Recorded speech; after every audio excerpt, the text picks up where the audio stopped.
Di sebuah desa sebelah timur laut lereng Gunung Merapi terdapat sebuah candi yang terletak di atas bukit. Konon di bawah candi tersebut terdapat sebuah mata air yang dipercaya mampu menenggelamkan daratan menjadi lautan jika bebatuan candi tersebut dibugar. Candi apakah itu? Kamu penasaran? Jangan kemana-mana ya, tetap di channel Dolan Time.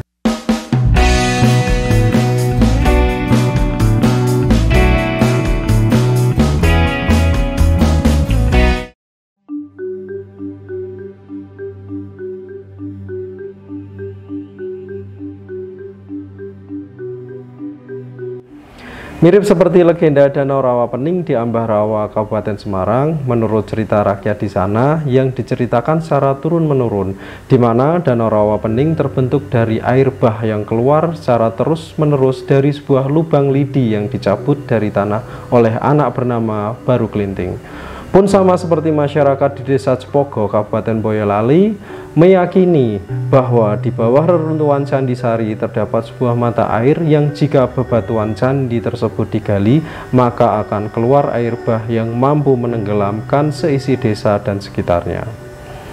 Dolan Time berkesempatan mengunjungi candi ini di Desa Gedangan, Kecamatan Cepogo, Kabupaten Boyolali. Berada di lereng gunung yang di sekelilingnya terdapat perkebunan warga dengan pemandangan yang sangat indah. Nampak di sisi sebelah barat terdapat gugusan Gunung Merapi dan Gunung Merbabu yang gagah menyambut kedatangan kami di candi ini.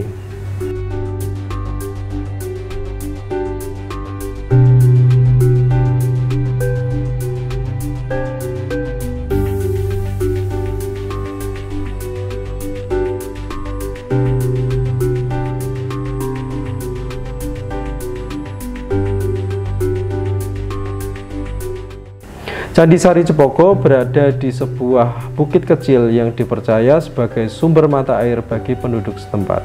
Hal ini membuat candi ini dikeramatkan oleh warga hingga saat ini. Awalnya sebelum diberi nama Candi Sari Cepogo, candi ini bernama Candi Sono. Sono dalam bahasa Jawa kuno mempunyai makna anjing. Menurut mitos, candi ini dahulunya merupakan kerajaan yang dijaga oleh anjing yang berwarna hitam.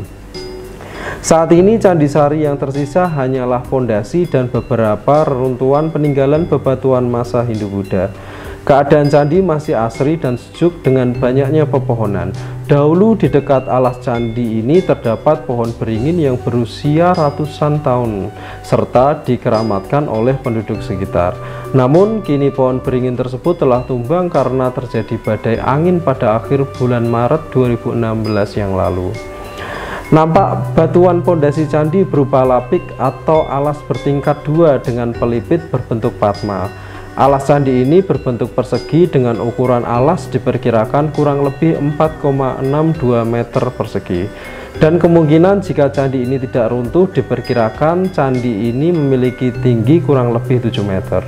Di setiap sudut atas fondasi terdapat 4 buah fragmen batu andesit berwujud seperti ratna. Yang kita ketahui, ratna adalah kemuncak candi yang terdapat pada candi Hindu, memiliki bentuk runcing, biasanya terdapat di atap candi. Dan di tengah-tengah fondasi candi terdapat sebuah lingga semu yang dialasi bebatuan lapik arca. Serta beberapa reruntuhan batuan candi tersusun rapi di sekelilingnya seperti antefik dinding candi, bebatuan bagian antarala atau tudung penghias jendela candi, ada juga arca nandi, tunggangannya Dewa Siwa, dan serta yoni. Selain itu di area candi ini juga ditemukan banyak arca-arca dalam panteon Hindu seperti arca Durga, arca Agastya, dan arca Ganesha yang sekarang tersimpan rapi dengan baik di kantor BPJB Jawa Tengah.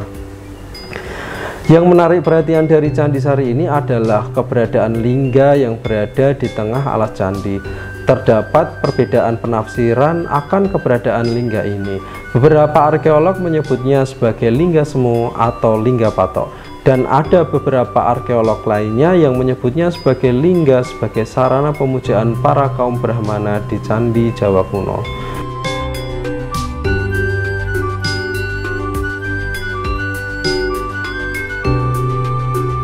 Beberapa arkeolog yang menyebutnya sebagai lingga semu mungkin bisa jadi ada benarnya, karena lingga yang berada di Candi Sari ini merupakan lingga yang berdiri sendiri tanpa didampingi oleh yoni atau tidak bersatu dengan yoni.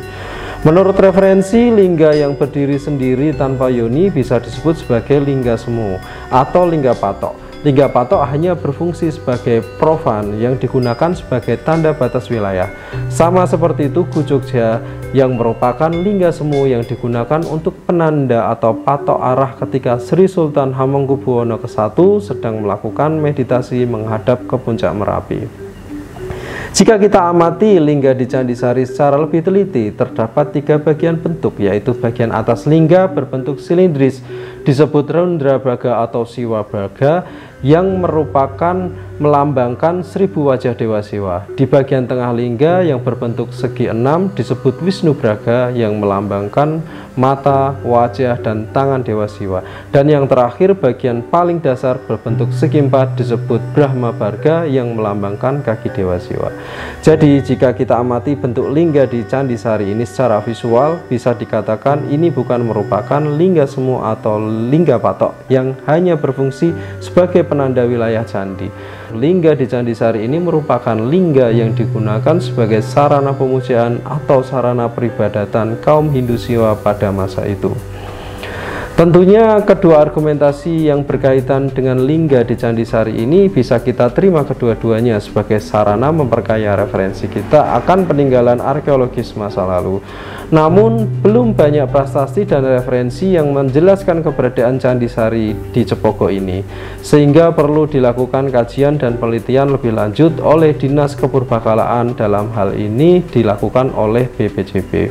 Menurut masyarakat sekitar, dulu pernah akan dilakukan ekskavasi oleh Dinas Kepurbakalaan terkait dengan melakukan penggalian lebih lanjut untuk mengungkap misteri yang masih terpendam di bawah Candi Sari ini. Namun rencana itu dibatalkan oleh warga karena warga khawatir bila ekskavasi dilakukan akan terjadi bencana banjir bandang yang dapat menenggelamkan desa. Warga meyakini bahwa bebatuan reruntuhan Candi Sari ini dipercaya telah menyumbat mata air yang dapat menyebabkan bencana banjir bandang jika dilakukan ekskavasi.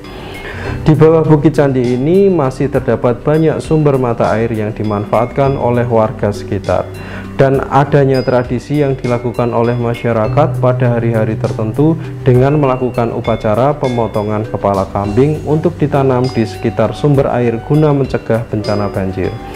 Hingga saat ini informasi kesejarahan Candi Sari masih minim. Kapan candi ini didirikan, oleh siapa, dan untuk apa candi ini ada, masih menjadi misteri. Namun kemisterian akan keberadaan Candi Sari saat ini tidak hanya sekedar tentang nilai-nilai sejarah masa lalu, tetapi keberadaan candi ini menjadi sumbangsih bagi lingkungan dan masyarakat sekitar hingga saat ini. Kepercayaan masyarakat akan mitos mata air di bawah candi yang berkembang secara turun-temurun tersebut bisa dipahami, karena merupakan bagian dari pelestarian nilai-nilai kebudayaan yang diyakini. Bisa jadi adalah upaya masyarakat lokal untuk menjaga keseimbangan alam dan mencegah terhindarnya kerusakan alam yang dapat menimbulkan bencana. Masyarakat lokal memandang alam seperti dua sisi mata uang. Di satu sisi alam membawa kehidupan, namun di sisi lain jika alam dieksploitasi secara membabi buta, maka alam akan menimbulkan bencana.